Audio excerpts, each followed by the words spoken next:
बिस्मिल्लाहिर्रहमानिर्रहीम। Dear students, अस्सलाम वालेकुम। इंग्लिश फॉर यू बाय रजा के साथ मैं हूं हसन रजा। हम लोगों ने सेकेंड इंग्लिश बुक 2 स्टार्ट की हुई थी और आज ये तीसरी वीडियो है। हम लोग लेसन पढ़ रहे थे द डाइंग सन, और द डाइंग सन का आज थर्ड और लास्ट लेक्चर होगा। हम लोगों ने पीछे पढ़ चुके हैं, हम पिछली वीडियोस में आप लोगों ने सुना होगा कि किस तरह से ये जमीन वजूद में है कि दो स्टार्स जो थे वो करीब आते गए, और वो करीब आते आए तो उन्होंने एक लहरों का एक पहाड़ खड़ा कर दिया, और वो पहाड़ जब वो फिर स्टार्स दूर हुए तो वो टूटा और उसके जो स्मॉल पीसेस थे वो सूरज के गिर्द घूमने लगे। और हमारी जमीन उन पीसेस को प्लैनेट कहते हैं और हमारी जमीन भी उन्हीं प्लैनेट्स में से एक है।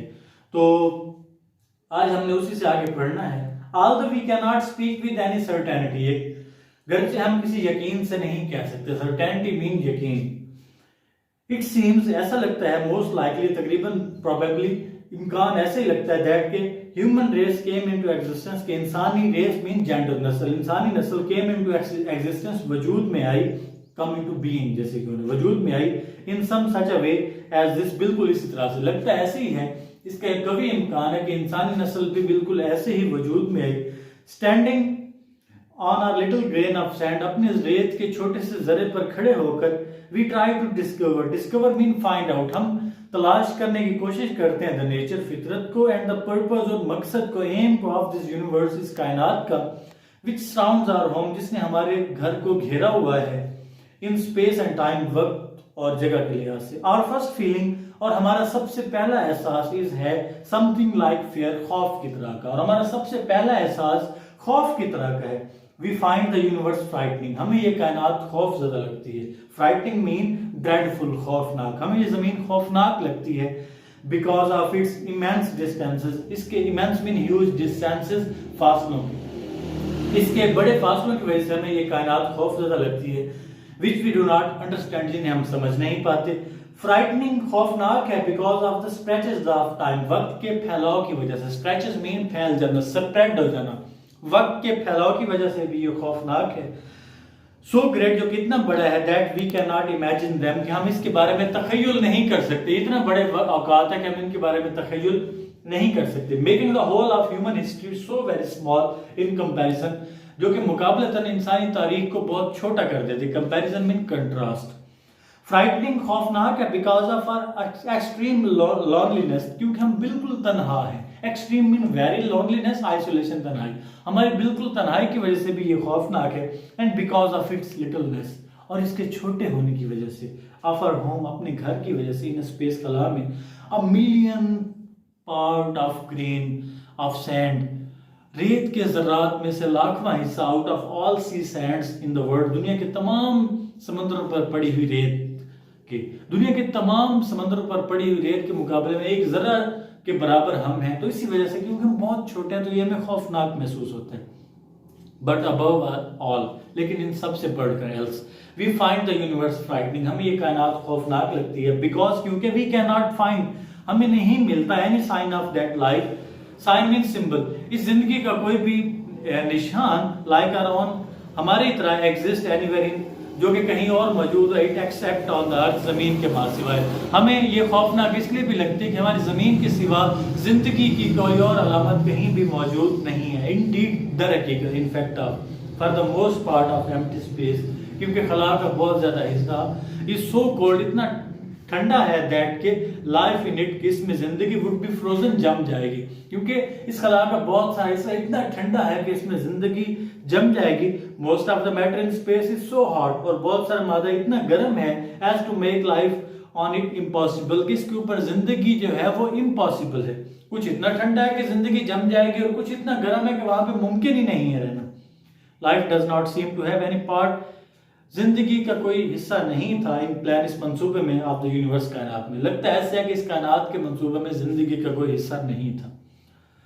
विच प्रोड्यूस आवर प्लानिटरी सिस्टम, जिससे हमारा ये निज़ाम शमसी या सियारों का निज़ाम वजूद में है। Calculation shows, calculation mean counting, हिसाब किताब, हिसाब किताब से जाहिर होता है दैट कि there can be only very few such systems in space, के खला में ऐसे चंद निज़ाम हैं।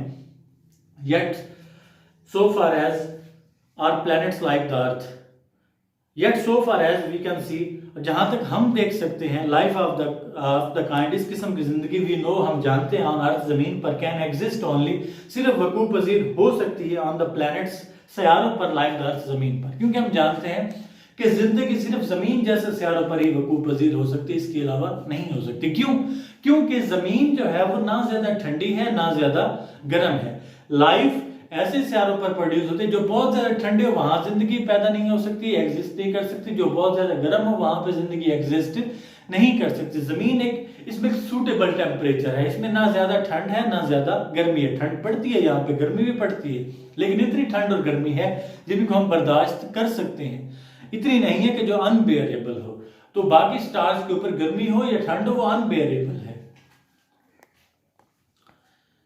इट नीड्स, इसके लिए जरूरत होता है सूटेबल फिजिकल कंडीशन, एक मुनासिब मौजू, लाइकली फिजिकल जिस्मानी कंडीशन, स्टेट हालत। इसके लिए एक तिबई हालत की जरूरत, मौजू तिबई हालत की जरूरत होती है फॉर इट्स अपीयरेंस, इसके जाहिर होने के लिए, इसके शो होने के लिए। The most important of which, और जिनमें से सबसे अहम है, इज अ टेम्परेचर, जो कि दर्जा हरारत है, एट विच, जिसके ऊपर substance can exist in a liquid state, जिसमें एक मादा जो है वो माय हालत में रह सकता है। The stars themselves are far too hot for this. सितारे भी इसके लिए बहुत ज्यादा गर्म हैं।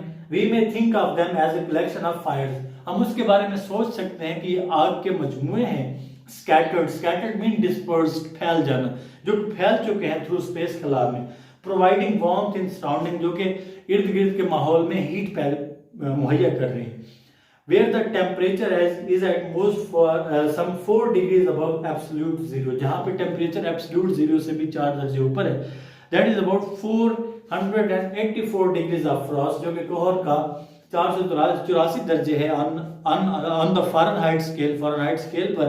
In the immense stretches of space, खला के बड़े फैलाव में, beyond the Milky Way, Kahkashan से दूर खला के फैलाव में, इट इज कोल्डर स्टिल, यह भी ठंडा है, अवे फ्रॉम द फायर्स, इन आग से दूर, there is this unimaginable cold of hundreds of degrees of frost, वहां पे कोहर की हजारों के हजारों दर्जे हैं।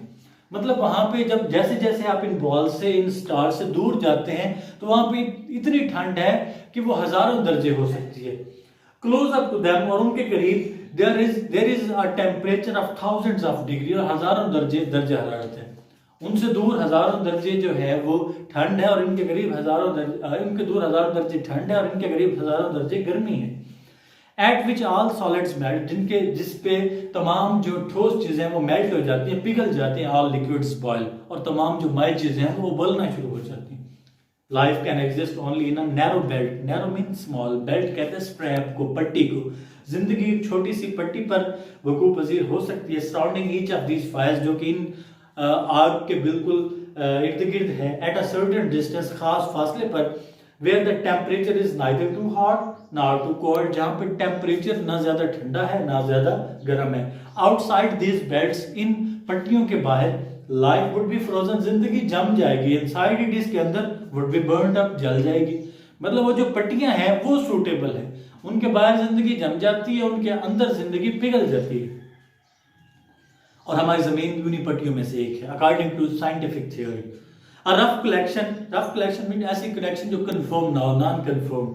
एक आरजी हिसाब किताब शो जाहिर करता है that all such temperature belts, ऐसे तमाम दर्जा हरारत वाले हिस्से, with in which life is possible, जहां जिंदगी मुमकिन है, ऑल एडेड टुगेदर, जब सारे मिल जाते हैं, make up less than 1000 millionth part of the whole space, ये इस पूरी खला का लाखों और लाखवां हिस्सा बना देती हैं। एंड इवन इनसाइड देम, और उसके अंदर, life must be very rare, जिंदगी बहुत ज्यादा नायाब होती है। रेयर मीन नायाब, जिंदगी नायाब होती है। For it is extremely unusual, क्योंकि ये बिल्कुल गैर मामूली है। फॉर द सन, सूरजों के लिए, to throw off planets as our sun has done, कि वो सियारों को फेंक दे जैसे हमारे सूरज ने किया है। प्रोबेबली शायद only one star in 1 lakh, के 1 लाख में से एक सितारा, हैज अ प्लैनेट, उसके सियारे हैं, गोइंग अराउंड इट, जो उसके गिर्द घूम रहे हैं, एट द राइट डिस्टेंस, खास फासले पर, for the life to be possible on it, कि उनके ऊपर जिंदगी वकूफ पजीर हो। मतलब जैसे हमारे सूरज के गिर्द सियारे घूम रहे हैं, ऐसे कि लाखों सूरजों में से कोई एक सूरज होगा जिसके गिर्द सियारे घूम सकते हैं, और उनमें से कोई एक जगह होगी जिसके ऊपर लाइफ पॉसिबल है। तो जिंदगी का वजूद इस यूनिवर्स सिस्टम में अकॉर्डिंग टू साइंस बिल्कुल शॉर्ट है। एक छोटा सा नैरो बेल्ट है और उसका एक छोटा सा हिस्सा है जो जमीन है जहां पे जिंदगी पॉसिबल है।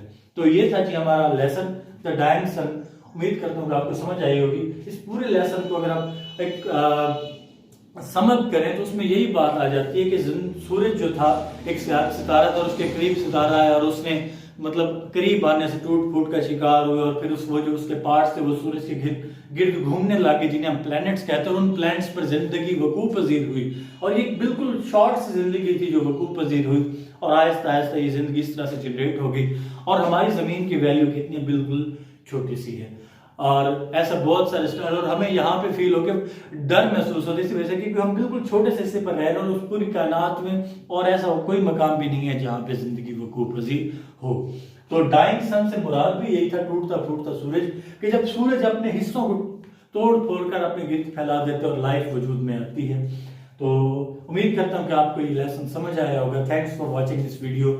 अपना ख्याल रखिएगा। अल्लाह हाफिज नासिर।